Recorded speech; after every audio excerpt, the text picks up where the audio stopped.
Saudara-saudari yang terkasih, kita patut bersyukur kepada Tuhan Yesus sebab BPK Penabur, bagian dari tubuh Kristus di lingkup GKI Sinode Wilayah Jawa Barat, boleh merayakan ulang tahun yang ke-71.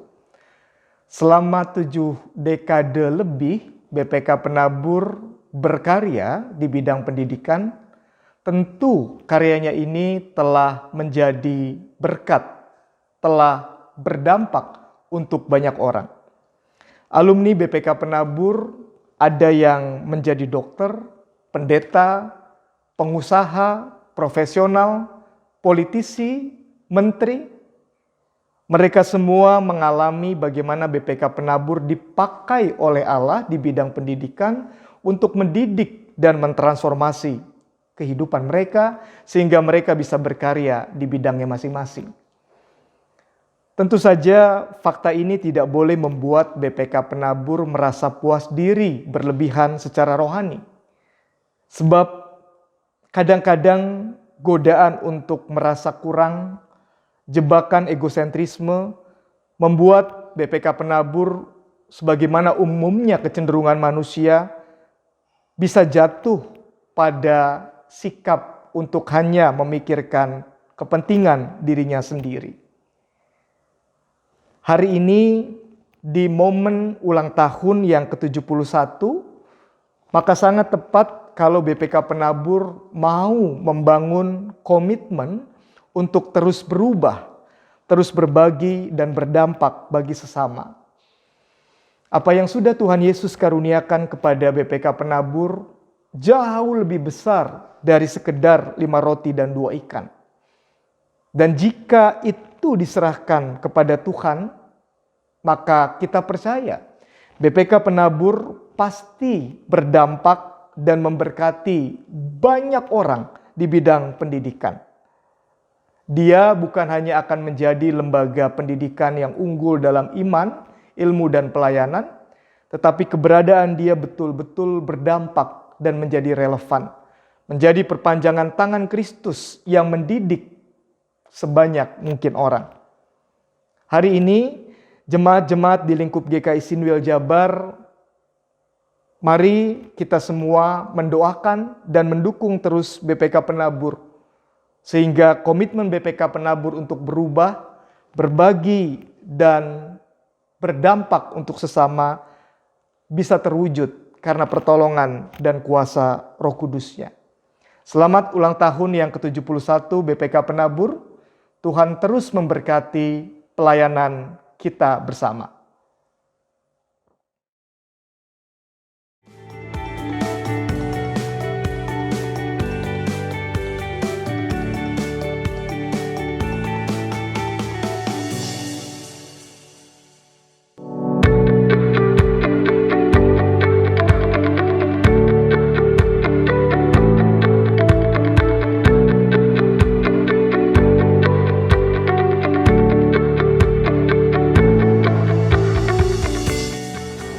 Salam sejahtera untuk kita semua, Bapak Ibu yang saya hormati. Masker dan hand sanitizer adalah benda penting yang sekarang ini menjadi kebiasaan baru ketika kita keluar rumah. Kebiasaan baru yang terjadi di masa pandemi ini telah banyak memberikan berbagai perubahan dalam hidup umat manusia. Perubahan-perubahan akan terus terjadi seiring waktu perjalanan hidup manusia. Yayasan Pendidikan Kristen Penabur dari waktu ke waktu, dari zaman ke zaman, melakukan berbagai perubahan-perubahan. Kita mensyukuri pertolongan Tuhan yang menyertai perjalanan perubahan Badan Pendidikan Kristen Penabur sampai hari ini. Kita bersyukur mempunyai banyak orang, mulai dari para pendiri, pengurus, guru, karyawan, pendeta, gereja, pada setiap zaman dan waktu telah sungguh-sungguh mencurahkan waktu, pikiran, tenaga, dan dedikasinya bagi Badan Pendidikan Kristen Penabur.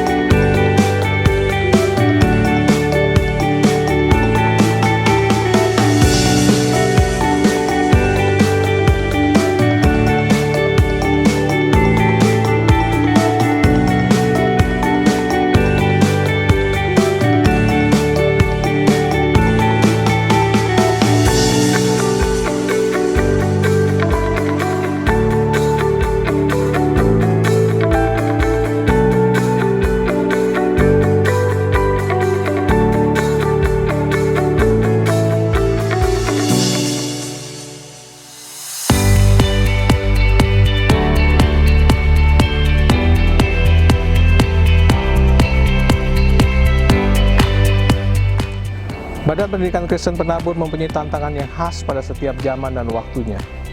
Kesemuanya itu pasti akan mampu dilewati oleh generasi zamannya. Tantangan setiap zaman bisa berubah-ubah, tetapi cara Badan Pendidikan Kristen Penabur menghadapi tantangan itu tetap sama pada setiap zaman dan waktunya, yaitu kita tetap mengandalkan Tuhan, karena pertolongan kita datangnya hanya dari Tuhan.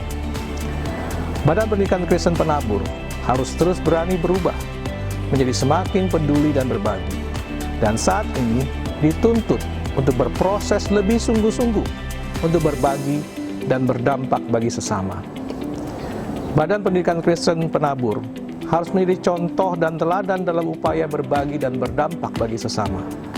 Memulainya dengan melepaskan diri dari hidup untuk diri sendiri, tetapi sekarang berproses menjadi hidup dengan kehendak Tuhan, mengandalkan Tuhan, mempercayai rencana Tuhan yang menginginkan setiap manusia yang percaya kepadanya mempunyai kasih seperti Allah, menjadi garam dan terang, berdampak bagi sesama untuk membuat kemuliaan Tuhan semakin ditinggikan dan Indonesia yang lebih maju.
Selamat ulang tahun ke-71 Badan Pendidikan Kristen Penabur. Marilah setiap insan BPK Penabur yang pernah dan masih menjadi bagian aktif dari keluarga besar BPK Penabur di 15 kota, terus menjadi insan yang siap berbagi dan berdampak bagi sesama. Tuhan memberkati selalu kita semua.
Selamat hari Minggu umat yang terkasih.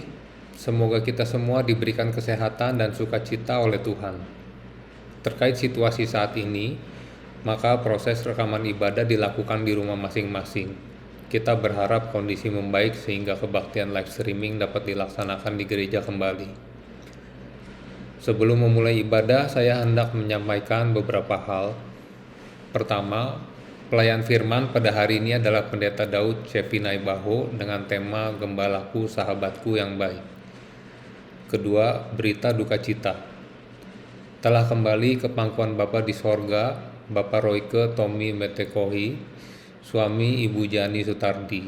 Pada Jumat, tanggal 9 Juli, jenazah telah dimakamkan pada hari Sabtu tanggal 10 Juli di TPU Kampung Grubuk Dasana, Indah, Tangerang. Ibu Bongswilan pada hari Senin tanggal 12 Juli. Jenazah telah dikremasikan pada hari Rabu tanggal 13 Juli di Krematorium Cilincing.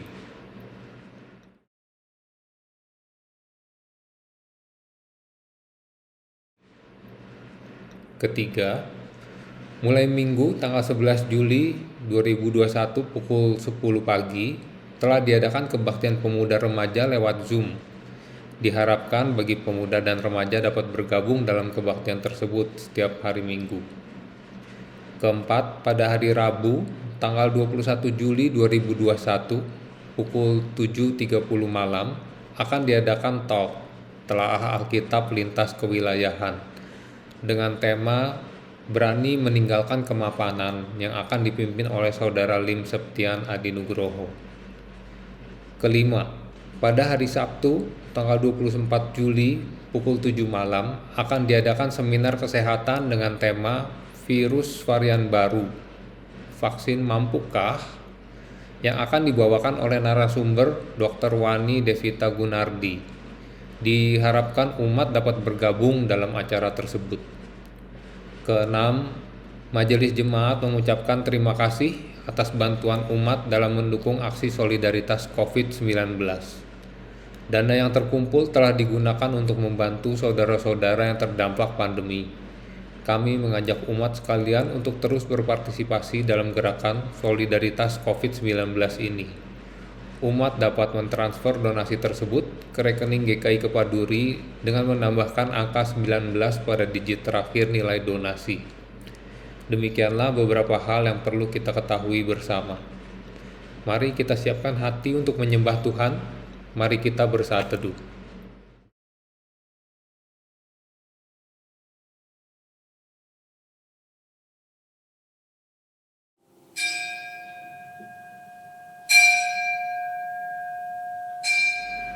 Bermegahlah di dalam nama-Nya yang kudus.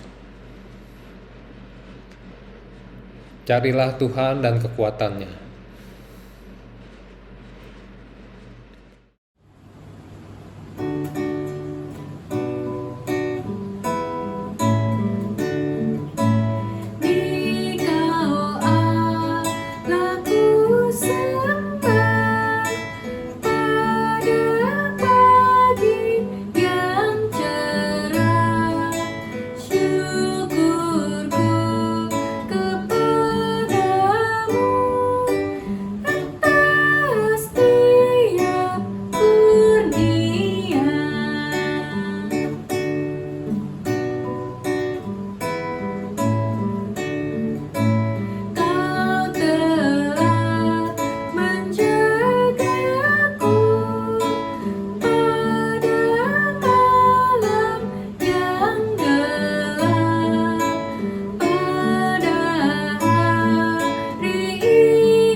Pertolongan kepada kita adalah dalam nama Tuhan yang menjadikan langit dan bumi.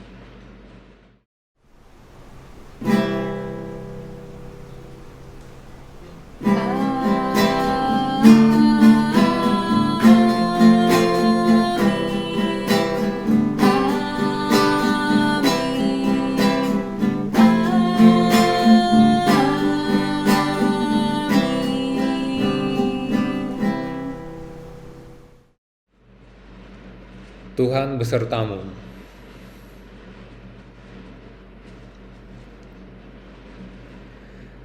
Saudaraku, ungkapan Tuhan adalah gembalaku tentu tidak asing di telinga kita. Sebagai gembala, Tuhan setia menjaga kita. Ia membawa kita ke padang rumput yang hijau dan membawa kita ke air yang tenang. Di dalam bahaya, Ia setia menjaga kita. Di dalam rasa syukur, saya mengajak kita juga untuk mengintrospeksi diri kita di hadapan Tuhan. Sudahkah kita menjadi domba-domba yang setia di hadapan-Nya? Sudahkah kita mengasihi Tuhan Sang Gembala kita? Mari kita merenungkannya di dalam doa pengakuan dosa pribadi.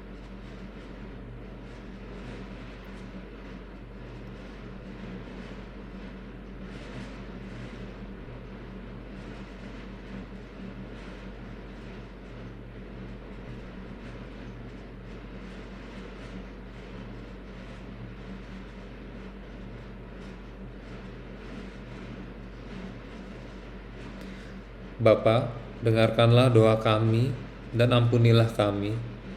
Di dalam nama Tuhan Yesus kami memohon ampun. Amin.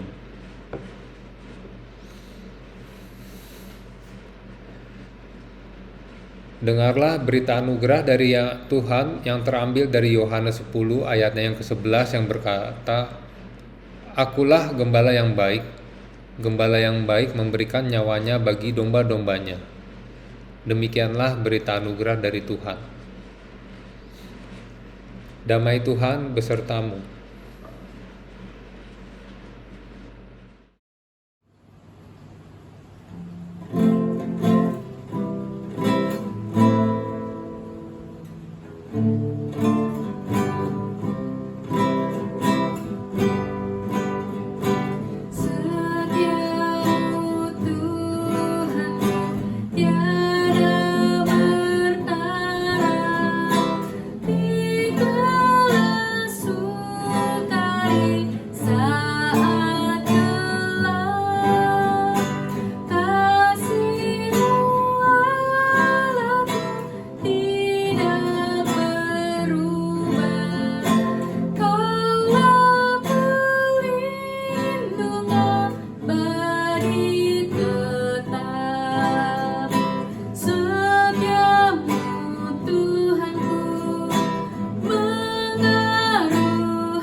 Saudara yang terkasih, mari kita siapkan hati kita untuk mendengarkan firman Tuhan. Mari kita berdoa.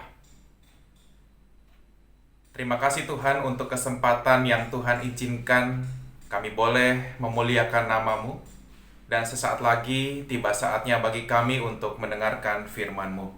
Urapilah hamba-Mu yang penuh dengan keterbatasan, sehingga dengan hikmat dari Tuhan, ia dapat menyampaikan apa yang Tuhan kehendaki bagi kami sekalian. Bersabdalah kepada kami Bapa, dan dalam Kristus Yesus, Tuhan yang adalah gembala kami yang baik, kami berdoa. Amin. Bapak Ibu saudara terkasih, saya mengajak kita untuk membuka Alkitab kita dari Injil Markus pasal 6 ayat 30 sampai 34, dilanjutkan ayat 53 sampai 56. Markus pasal 6 ayat 30 sampai 34, dilanjutkan ayat 53 sampai 56. Dengarkanlah Injil Yesus Kristus. Kemudian rasul-rasul itu kembali berkumpul dengan Yesus dan memberitahukan kepadanya semua yang mereka kerjakan dan ajarkan. Lalu Yesus berkata kepada mereka, "Marilah ke tempat yang sunyi, supaya kita sendirian dan beristirahatlah seketika. Sebab memang begitu banyaknya orang yang datang dan yang pergi, sehingga makan pun mereka tidak sempat. Maka berangkatlah mereka untuk mengasingkan diri dengan perahu ke tempat yang sunyi. Tetapi pada waktu mereka bertolak, banyak orang melihat mereka dan mengetahui tujuan mereka. Dengan mengambil jalan darat, segeralah datang orang dari semua kota ke tempat itu, sehingga mendahului mereka. Ketika Yesus mendarat, ia melihat sejumlah besar orang banyak. Maka tergeraklah hatinya oleh belas kasihan kepada mereka, karena mereka seperti domba yang tidak mempunyai gembala. Lalu mulailah ia mengajarkan banyak hal kepada mereka. Ayat 53. Setibanya di seberang Yesus, dan murid-muridnya mendarat di Genesaret dan berlabuh di situ. Ketika mereka keluar dari perahu, orang segera mengenali Yesus. Maka berlari-larilah mereka ke seluruh daerah itu, dan mulai mengusung orang-orang sakit di atas tilamnya kepada Yesus, di mana saja kabarnya Yesus berada. Kemanapun Yesus pergi, ke desa-desa, ke kota-kota, atau ke kampung-kampung, orang meletakkan orang-orang sakit di pasar dan memohon kepadanya supaya mereka diperkenankan hanya menjamah jubahnya saja, dan semua orang yang menjamahnya menjadi sembuh. Demikianlah Injil Yesus Kristus. Yang berbahagialah kita yang mendengarkan dan yang memeliharanya. Haleluya.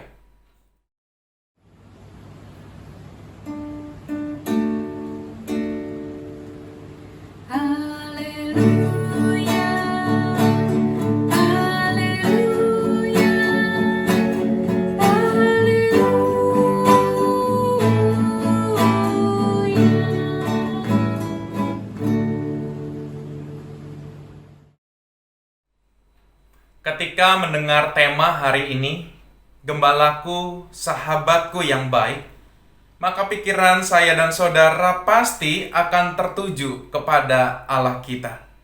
Allah yang kita yakini menyertai kita, domba-dombanya, baik secara jasmani maupun rohani. Allah yang kita yakini membawa kita ke padang rumput yang hijau. Allah yang kita yakini membawa kita ke air yang tenang.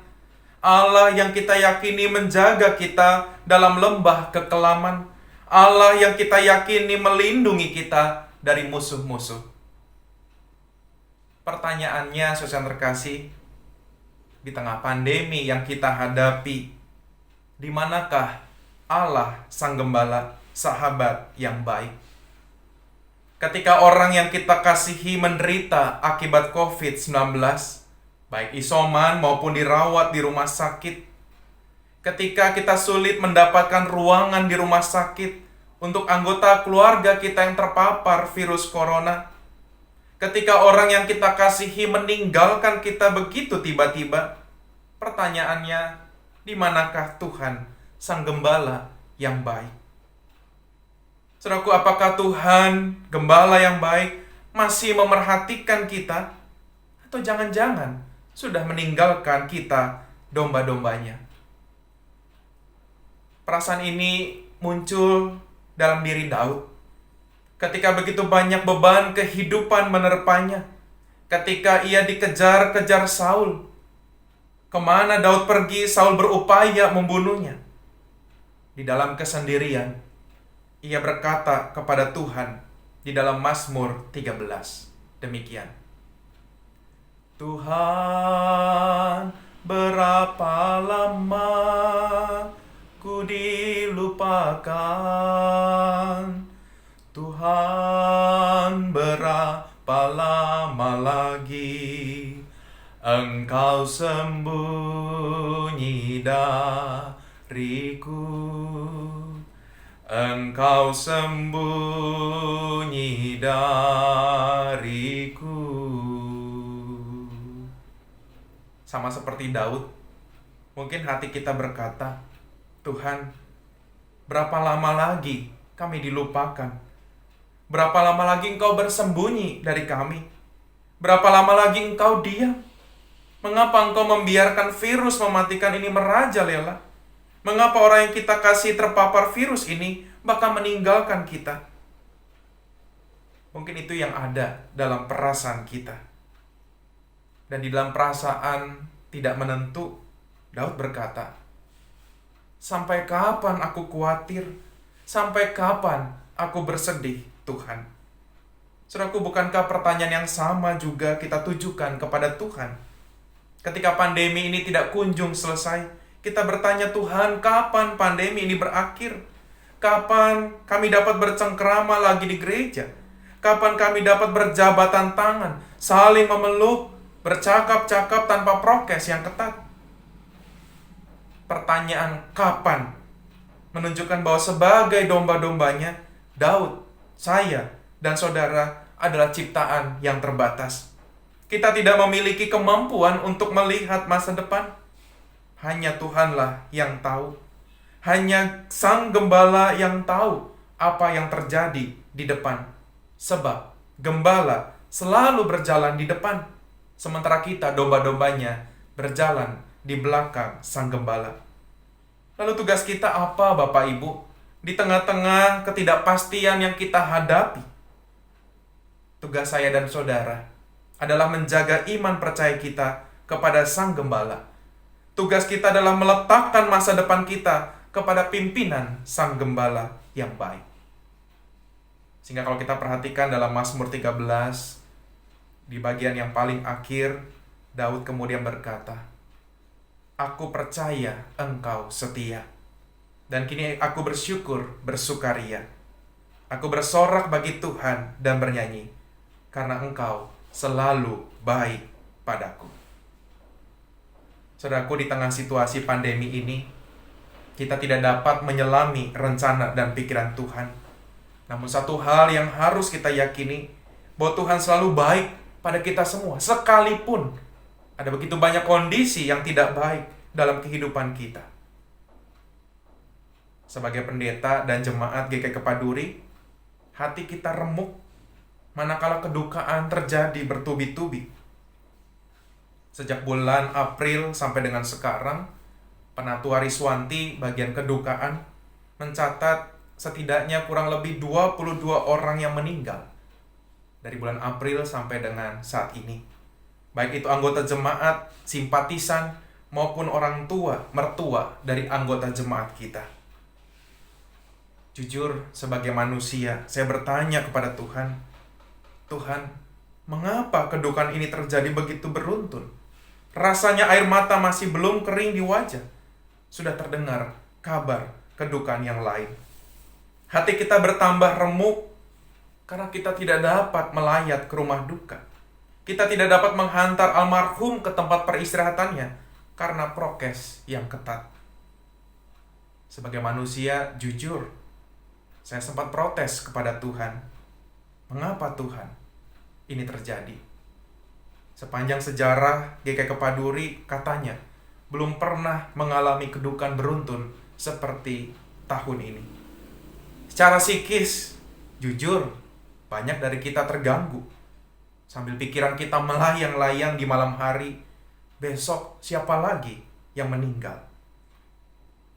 Di dalam kegalauan yang saya rasakan, seolah-olah Tuhan berkata kepada saya, Daud, hidup dan mati warga jemaat GKI Kepaduri itu bukan urusanmu, itu urusanku.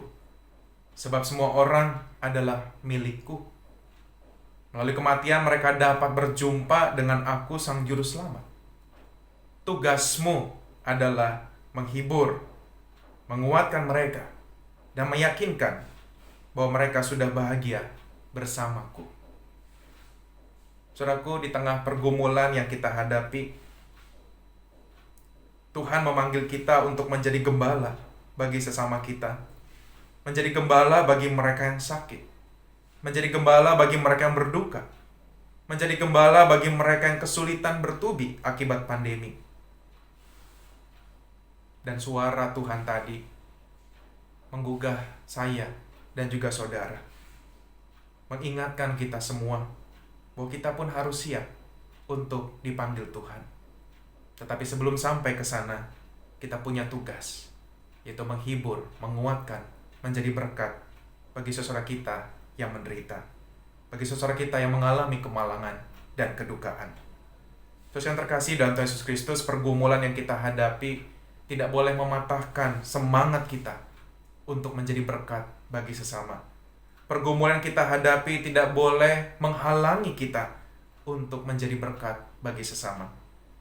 Bacaan kali ini memberi teladan dan kekuatan kepada saya secara pribadi bahwa Yesus juga mengalami sebuah pergumulan.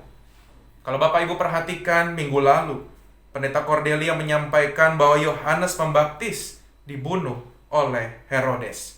Siapakah Yohanes Pembaptis? Yohanes Pembaptis adalah sepupu Yesus.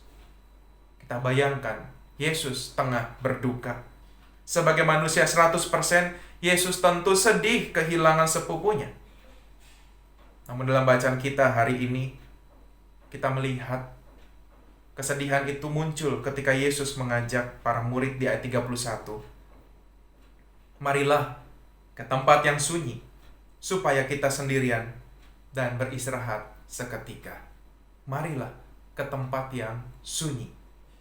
Saya menduga ajakan Yesus kepada para murid merupakan ajakan untuk menenangkan diri di tengah duka yang dihadapi Yesus. Saya menduga bahwa ajakan untuk ke tempat yang sunyi merupakan ajakan untuk menyepi karena Yesus sedang berduka. Selain juga karena letih dengan pelayanan yang telah dilakukan sampai makan pun tidak sempat. Namun saudara terkasih, bacaan hari ini menunjukkan betapa Yesus tetap berjuang menghadirkan kasih Sang Gembala meski ia sedang berduka. Pada ayat 34 disaksikan demikian. Ketika Yesus mendarat, ia melihat sejumlah besar orang banyak. Maka tergeraklah hatinya oleh belas kasihan kepada mereka. Karena mereka seperti domba yang tidak mempunyai gembala. Lalu mulailah Yesus mengajarkan banyak hal kepada mereka. Saudaraku, apa yang membuat Yesus tetap peduli terhadap orang banyak itu? Apa yang membuat Yesus tetap memperhatikan orang banyak, tetap memperhatikan kebutuhan mereka meskipun Yesus sedang berduka, meskipun Yesus sedang bergumul? Kata kuncinya terletak pada kalimat, maka tergeraklah hatinya oleh belas kasihan. Belas kasihan. Saudaraku, setidaknya ada 11 kali penulis Injil menuliskan kalimat ini, bahwa kemudian Yesus digerakkan oleh belas kasihan. Belas kasihan inilah yang mendorong Yesus untuk tetap membagikan kasih-Nya kepada banyak orang meski ia sendiri tengah berduka, meski ia sendiri tengah letih secara fisik. Belas kasihan ini juga yang mendorong Yesus untuk memberi makan ribuan orang. Belas kasihan ini juga yang telah mendorong Yesus pergi ke Genesaret dan menyembuhkan banyak orang sakit. Saudaraku, dalam duka Yesus bisa move on. Dalam keletihan jiwa dan raga, Yesus tetap menyahabati orang-orang yang menderita. Kenapa? Karena hati Yesus dipenuhi dengan belas kasihan. Hati Yesus selalu dipenuhi dengan cinta kasih. Sehingga cinta kasih itu mendorong Yesus untuk senantiasa berbuat baik bagi sesama. Di tengah situasi pandemi yang kita hadapi, di tengah rasa khawatir akan hari esok, di tengah rasa kehilangan yang kita alami, saya dan saudara dipanggil juga untuk menghadirkan kasih bagi sesama. Mintalah kepada Tuhan agar hati kita dipenuhi dengan belas kasihan, sehingga kita peka melihat keberadaan sesama kita yang menderita. Disitulah ketika saya dan saudara melihat sesama kita yang menderita, kita diberi tugas untuk menjadi gembala yang baik bagi mereka. Bagaimana caranya, saudara yang terkasih? Tentu ada banyak cara. Salah satunya adalah ketika saya dan saudara mendukung program solidaritas COVID-19 GKI Kepaduri. Kita bersyukur dana terkumpul. Dana yang terkumpul itu telah dipakai untuk membeli obat-obatan yang sudah semakin langka dan mahal dan diberikan kepada yang membutuhkan. Tentu semuanya berdasarkan diagnosa dan petunjuk medis. Tim Kespel juga telah membagikan makanan bagi para isoman yang betul-betul membutuhkan. Dan kita tidak bertanya dari mana gereja mereka, dari mana mereka berasal, apa agama mereka. Ketika kita tahu ada informasi bahwa ada orang yang mengalami COVID dan mereka membutuhkan sesuatu, sebisa mungkin kita menangani mereka. Bagaimana tim Kespel juga sudah mengisi ulang tabung oksigen dan diberikan kepada yang membutuhkan. Membelikan makanan, snack untuk nakes-nakes yang ada di rumah sakit sebagai bentuk dukungan kepada mereka. Saudara yang terkasih, ini yang sudah dilakukan oleh tim Kespel. Mari kita mendukung pelayanan ini. Kita mendonasikan apa yang bisa kita berikan untuk saudara kita melalui program solidaritas COVID. Tentu saudara yang terkasih, ada banyak cara yang kita lakukan bagi sesama yang menderita. Ada satu gereja yang saya tahu sejak awal pandemi, ibu-ibu, ya kebanyakan ibu-ibu memiliki program berbagi nasi bungkus. Mereka masak bersama, lalu mereka kemas dengan sangat rapi. Mereka bagikan sore hari untuk ojek online, tukang sampah, tukang parkir, dan mereka yang membutuhkan. Saudaraku, di zaman yang serba susah, nasi bungkus ini dirasa menjadi berkat yang luar biasa. Mungkin bagi kita biasa-biasa saja, tetapi bagi banyak orang, nasi bungkus ini menjadi berkat yang luar biasa. Saudaraku, tentu ada banyak cara yang bisa kita lakukan untuk menunjukkan kasih gembala kepada sesama kita. Ada banyak cara untuk menyahabati sesama kita yang menderita. Kuncinya satu, pertajam kepekaan kita dengan hati yang penuh belas kasihan. Dengan belas kasihan kita tidak lagi berpusat pada diri kita dengan segala pergumulan yang ada. Namun dengan belas kasihan kita dimampukan untuk menyalurkan kasih sekalipun kita sedang memiliki pergumulan, sekalipun kita sedang menghadapi kedukaan, sekalipun kita sedang mengalami kesulitan ekonomi. Dan di titik ini Bapak Ibu, jangan pernah lupakan peran Tuhan Yesus Sang Gembala. Dengan modal belas kasihan, roti dan ikan, Yesus ubah menjadi berkat yang melimpah. Saudaraku, apapun yang kita lakukan, meskipun tampak sederhana, meskipun itu tampak kecil, lakukanlah dengan belas kasihan, lakukanlah dengan tulus dan ikhlas. Saya yakin, kita yakin, dampaknya pasti luar biasa. Tentu bukan karena kehebatan kita.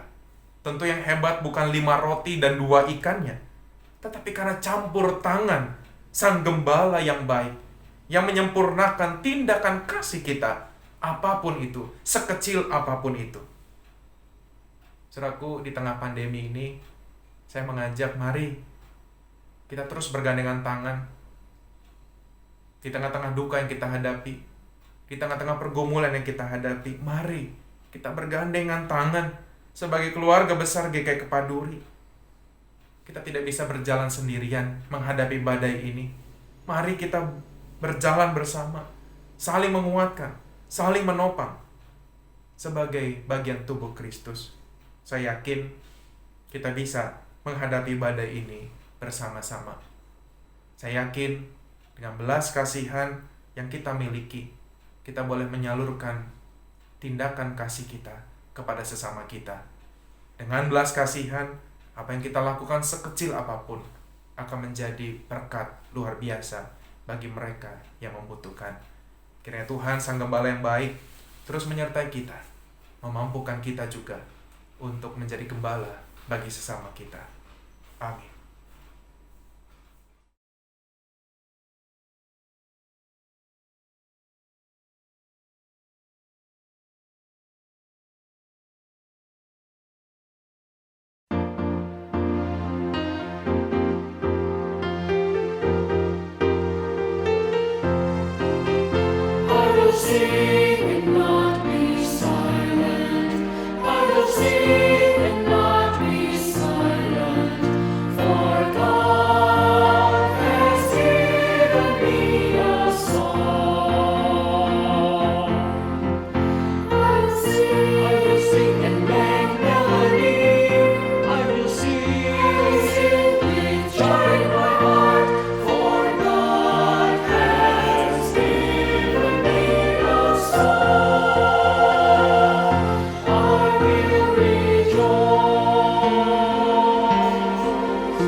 Bila kita bersama dengan umat Allah di masa lalu, masa kini, dan masa depan, mengingat janji baptisan kita dengan mengikrarkan pengakuan iman rasuli.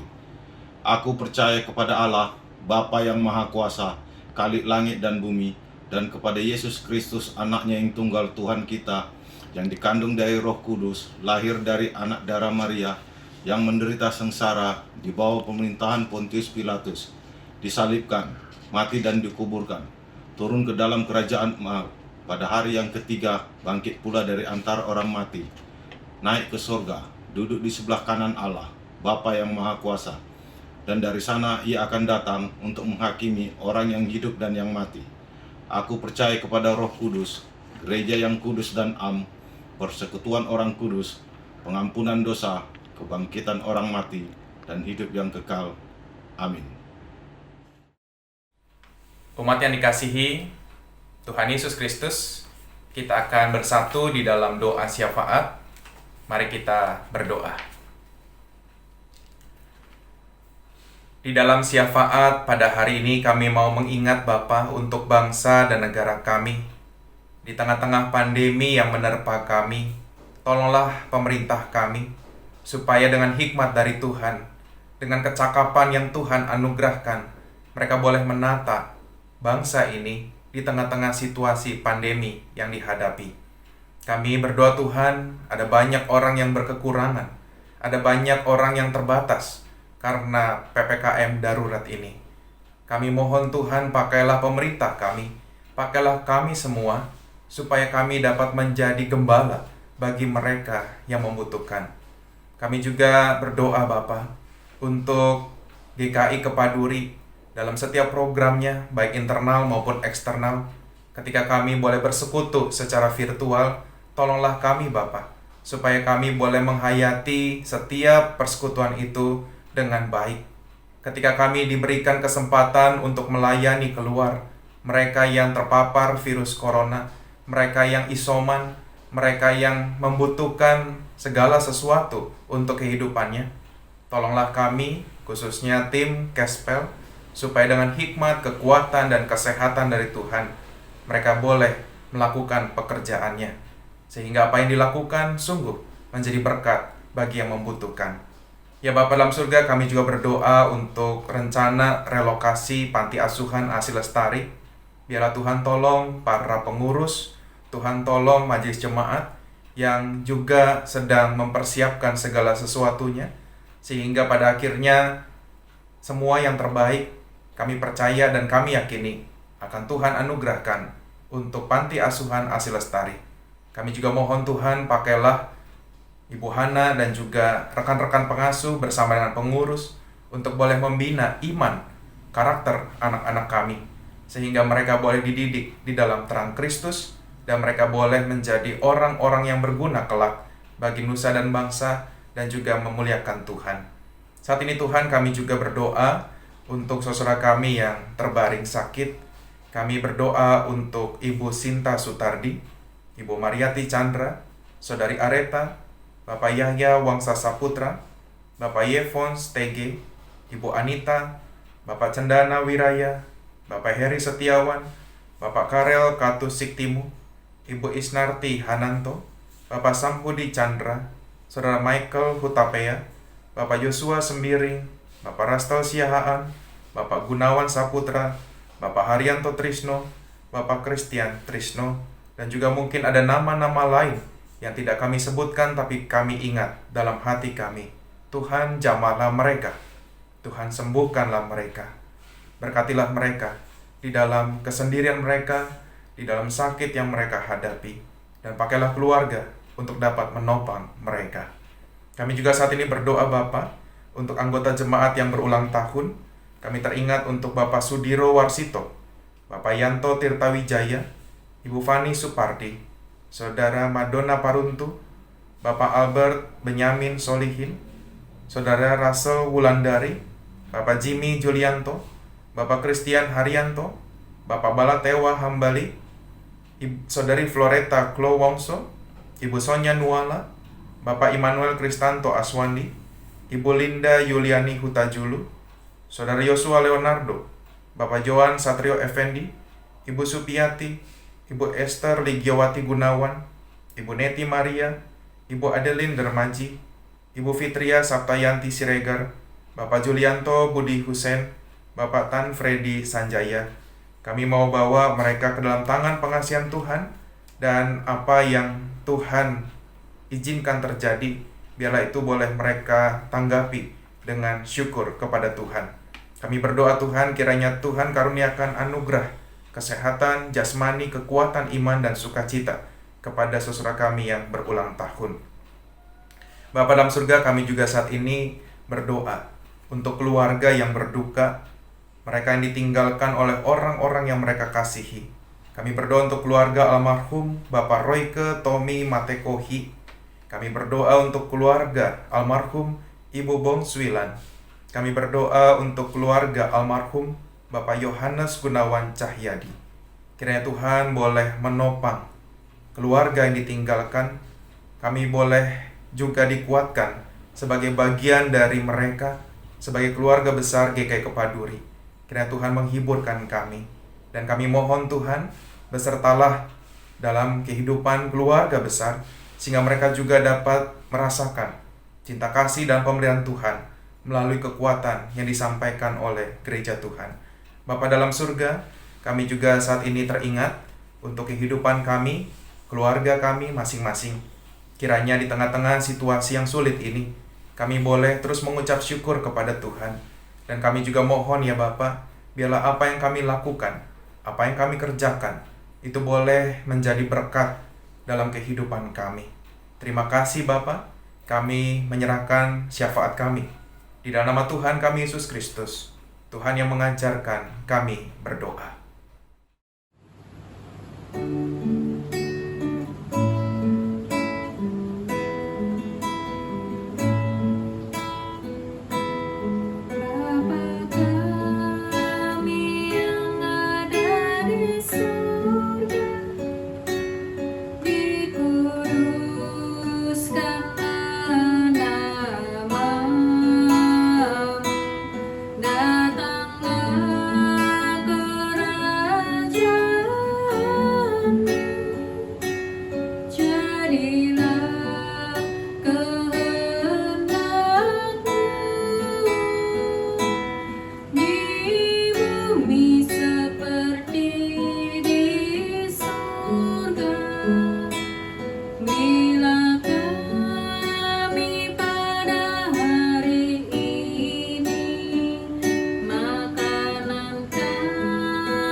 Umat Tuhan, marilah kita menyampaikan persembahan syukur minggu kepada Tuhan. Umat dapat menyampaikannya dengan 3 cara. Pertama, mentransfer ke rekening BCA 198-310-5444 atas nama Gereja Kristen Indonesia. Kedua, dengan scanning QR Code melalui OVO, GoPay, Link, dan BCA Mobile. Ketiga, menyerahkannya ke tata usaha pada jam kerja dengan membubuhkan nama atau nomor anggota dan jumlah persembahan di amplop. Firman Tuhan di dalam Mazmur 150 ayat 1 dan 6 yang berkata, Haleluya, pujilah Allah dalam tempat kudusnya, pujilah Dia dalam cakrawalanya yang kuat. Biarlah segala yang bernapas memuji Tuhan. Haleluya. Mari kita naikkan pujian seluruh alam tak henti. Samudra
Saudaraku, mari kita membawa persembahan syukur kita kepada Tuhan. Mari kita berdoa. Bapa yang baik, kami mengucap syukur atas kesempatan beribadah yang diberikan kepada kami. Kami mengucap syukur atas berkat yang Engkau curahkan kepada kami. Kini kami membawa persembahan syukur kami ke hadapan-Mu. Terimalah Bapa, dan pakailah agar menjadi berkat bagi banyak orang. Di dalam nama Tuhan Yesus kami berdoa dan mengucap syukur. Amin.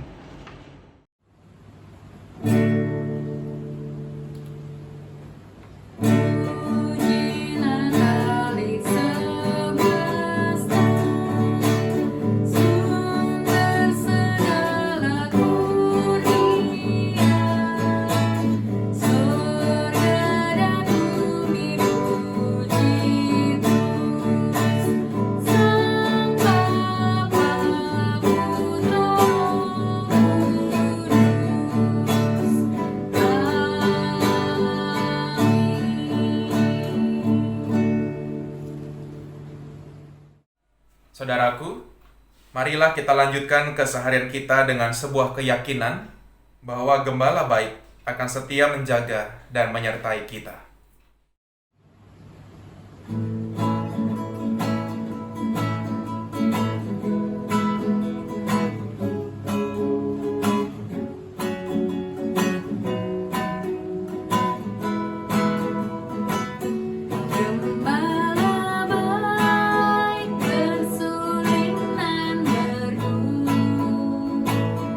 Membimbing aku pada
Saudaraku, arahkanlah hatimu kepada Tuhan dan terimalah berkat Tuhan.